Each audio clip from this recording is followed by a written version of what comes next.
Welcome back to more greatly content. Today trainers, we're having Golisopod in action, which is a Pokemon that I'm pretty much hyped up because this one can surprise a lot of opponents' teams, and of course you can count on it on the debuff with liquidation. This Pokemon might look kinda glassy, but you will be surprised at how neutral it can be against the entire meta. And speaking of neutral Pokemon, our Grident at the back will emerge as the perfect safe switch for this current state of Great League, able to destroy down a lot of unsuspected opponents like this Shadow Dragonite. We just outsped that Pokemon, and you can only see the full capabilities of this one only when you have the upper hand with energy, and this Pokemon can be kinda the spammiest one that exists right now in Go Battle League. Now we're having access also to Superior, which is an amazing closer for this team, and of course every single elemental team with water and grass type Pokemon and normal types or fires are gonna struggle a lot against dragons, so we're gonna have a lot of dragon leads so that you can understand better this team composition and of course how you can manipulate all those bad leads towards your advantage. But till then, let's see what we have going on in the next battle with Shadow Typhlosion up in front. This Pokemon with Thunder Punch can always outspeed our Golisopod, and in the process we need to bait at least once if we want to have any chance at all up against this Typhlosion. So now with the second X Scissor, we're gonna drop them significantly low, but they can still survive the move. This is absolutely clutch for them, but it doesn't matter because I'm pretty much prepared for my Superior to join the party and farm up some extra with those Vine Whips. Now with Cresselia coming into the game, I really want to see what their final Pokemon is, since I am just gonna try to catch the move I guess at some point on my Grident. But first we need to block the Pontesian Moonblast. Seems like they're kinda weak to my Superior, and if they block here the Frenzy Plant, well, my suspicions are much higher than they used to be. So over here we managed to catch the move as we have already foreshadowed to our Grident, and now we can easily reach to the crunch for the almost knockout. My opponent decides to stay in here, and that's why I did not throw immediately when I reached to that crunch. So now at the very end they merge with that Azumarill. I guess their plan here was to reach to a charge attack and then switch out to Azumarill. That's why they overstayed, and now we have access to more of those Bot Slams. Since Trailblaze is an option, you can always use it as well, but I guess that with Crunch you get extra coverage against the Ghost types and that Cresselia that you have already seen. Now we're just gonna surprise them with the Frenzy Plant before they reach to the charge attack, and of course Cresselia returns with energy. However, it is not gonna be enough and we can still farm down with the remaining Vine Whips. Into the next battle now with a Skeleton up in front, another fire type Pokemon which is gonna deal tremendous amount of damage to our Glassy leader. However, one Liquidation might actually do the trick here, but first they won't block. This is absolutely acceptable for me because we can still guarantee some extra pressure with our Shadow Claw damage on that Ghost type Pokemon. Now another Liquidation is coming up, and I'm pretty sure that if we block here we might actually survive the next Incinerate and still farm down with our fast attacks. This is absolutely insane. Now Umbreon comes into the game, but I could not risk it staying in with the X Scissor, so that's why I'm just gonna switch out to Grident and gonna keep my X Scissor or the Liquidation for the very end game, since Golisopod has a decent attack stat for you to manipulate this Pokemon towards your advantage. Now with more Bot Slams we're gonna drop this Umbreon as low as possible, and this mid battle will take a while, yeah, but you're gonna see with your own eyes that those Bot Slams are always gonna outspeed even an Umbreon to those charge attacks. So here comes now another one, this time to drop them on the red HP bar, and this means that my Superior might actually be on the perfect spot by completely farming down this Umbreon. Foul play finally takes out our gradient. We still have one charge attack on our Golisopod. I really want to remind you this. And now with Vigoroth coming into the game, we can easily get to the Frenzy Plant for massive damage, and in combination with the X-Scissor, we can finish off this Vigoroth in an amazing rampage of attacks. Now Umbreon is gonna farm down completely, but of course no matter how much energy they have, their HP is always at 1, so that we can easily farm it down with our superior. Into the next battle now, and now we have a terrible lead against this Altaria. My backline is also gonna struggle a lot against dragons, so yeah, this is not looking that great. Also, we have access to Matchot here, which is also a move that deals about 1 damage on this Altaria, a pretty bulky Pokemon which can also survive my charge attacks.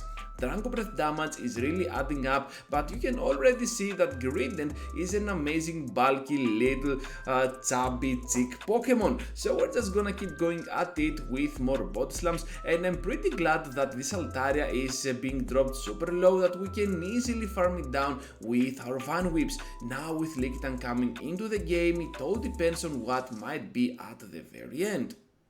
I want to see that Pokemon, so in the process we're just gonna switch out to our Golisopod, go for Liquidation, but my opponent catches that move on their Lantern, and that is not looking that well. Or at least not yet, because X-Scissor is still gonna drop them significantly low, so that they have to go for a move right after, and they cannot farm down completely. This is just a serve which is absolutely awesome for us. We can survive with 1 HP and the Dream, guaranteeing the knockout, and now with only Lickitung remaining, all we have to do is to reach to a few Frenzy Plants and grab this victory.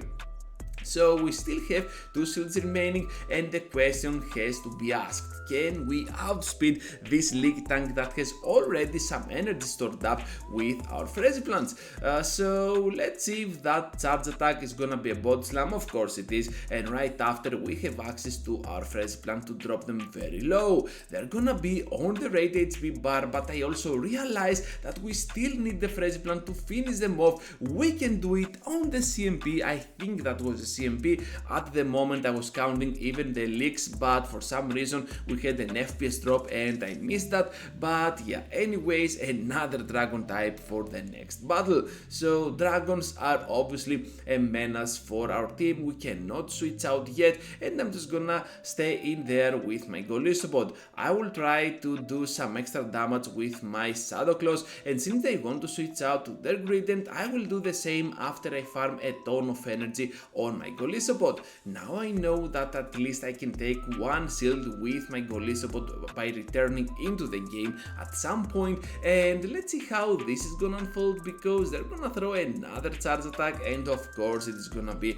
just a body slam. I'm not sure if Trailblaze really helps in the mirror, but as soon as we're getting to those body slams, we're gonna throw them, because I do not really care a lot about Grident when using this team. Mostly I will use it pretty much like any other normal type in its position, so yeah, like a punching bag as I like to call them. Anyways, now they switch out to their final Pokemon, which is Lantern, and we basically have a very good sweeping scenario. Not only they are switch locked in there with my superior, but also that Dragonite is gonna be looking severely hurt, which means that we might actually farm it down with our Fire Whips. So let's see how this is gonna go, because the battle is definitely not over yet, but at the same time you get the memo. We can survive the moves, not gonna shield anything. We still have access to the Frenzy Plant, and right after we can face Dragonite finally. So with Dragonite now switching out to that Gradient,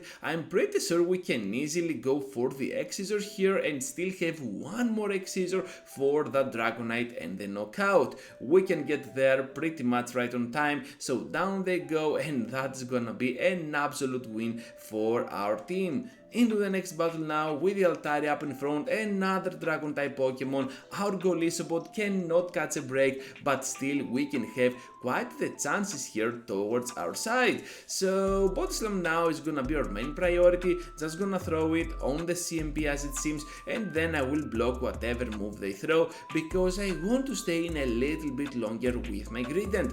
I just fell on their trap though because now I have access to my crunch, but at the same time they have farmed up some extra on Altaria, and if I knew that Skarmory was coming in, perhaps I would not even block that move on Grident, so you can already say that I just spent the shield for no reason and no purpose at all. So anyways, down we go, but before we do, one final crunch to seal the more debuffs on the end, and look at that, we can easily farm down. So Shadow Claw damage right on point, and now Altaria returns into the game. So we have access now to liquidation to grab a shield, and now perhaps one more if they are not careful and if they get kinda greedy. So I want to drop at least their defense if I want to have any chance at all. So first I need to go for that X-Scissor and then destroy them down with a liquidation. However, my opponent will not fall for this. Another X-Scissor, this time for the knockout, so they have to use their final shield, and now it all depends on their final Pokemon. Serperior joins the party. I want to completely farm down, but in the process we get hit by a super effective move. So now Lantern comes into the game, and all of a sudden we finally have a crazy win condition. Freziplant connects for so much damage on the CMP. For some reason they get to serve. If I were them, I could try to go for the Thunderbolt, not sure if they could get it, but still it is what it is, and we farm up some extra to destroy that Altaria with that double resisting Freziplant. What an entertaining battle that was. Into the next battle now with the Skarmory up in front, and you might be wondering, Ganeto, you are a bug type, obviously this flyer is gonna destroy you, but yes again, because under shielding we can have the upper hand, able to outspeed to those charge attacks, and in the process we can also apply some debuffs. Oh yeah, we also are part water, which means that the steel wing damage is gonna be resisted. Now by blocking the next move we can absolutely have a chance at completely farming down, and my opponent responds with a switch out to Gligar. This means now that we can easily get the shield. Now gonna switch out on my Serperior and still reach to the Freziplant for some crazy pressure on their end. I'm pretty sure here that one Aerial Ace will not hurt that much. We can survive it, not with this, but still we will, and now we guarantee the simultaneously knockout at each other's side. So it doesn't matter at all because now my Golisopod can return into the game, and with them now having a Whiskas at the back makes me think that perhaps I am regretting right now my life choices, because Serperior could have been much more useful at this point. Anyways, now Grident comes into the game, and I'm just gonna try to destroy them with my Body Slams, and as it seems now they switch out. Able to overfarm here, gonna reach to the crunch, and right after we definitely have some energy to get on the Body Slam. My opponent knows this and they immediately back out. Into the final one now, trainers with the Trevenant up in front. Lantern comes in and we have access to Serperior. This Pokemon is gonna be struggling a lot with Water Gun, but at the same time we can do so much work with our Freziplants in return. So they are kinda in a pickle situation. I'm just gonna go for the slight undercharge as well to farm up some extra, but Freziplant hits already so hard, and we can get a little bit of extra pressure on the end with more Aerial Aces coming up on Trevenant.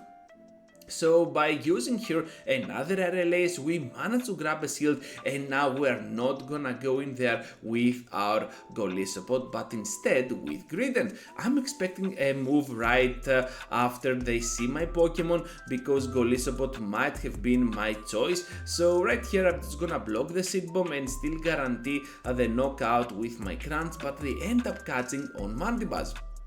So this Pokemon now can have access to moves like RLAs, which can drop my HP bar at a pretty low point, and I believe that with a couple of RLAs we might actually faint. So here comes the first, and yes trainers, so much damage in the process. Before we go down though, I will get my hands on the liquidation to drop some pressure on their end and of course apply the debuff on their defensive side. So here comes down with another RLAs, down we go, but Grident has to do all the heavy work right now. We both have one shield remaining, down they go, and with Mandibas at the very end returning with their already severely hurt HP, we're just gonna reach to another pair of body slams, one for the shield, one for the knockout, or at least this is the plan. Let's see if they can win the CMP here, because they're getting pretty much close to another charge attack, but they surrender by not shielding at all, so I guess they still were not on that range. So that's gonna be all for today trainers. Thank you for watching, for sticking around till the end. It really means a lot for my channel. Before you go, leave a huge like, subscribe to my content, and I hope to see you all into the next one.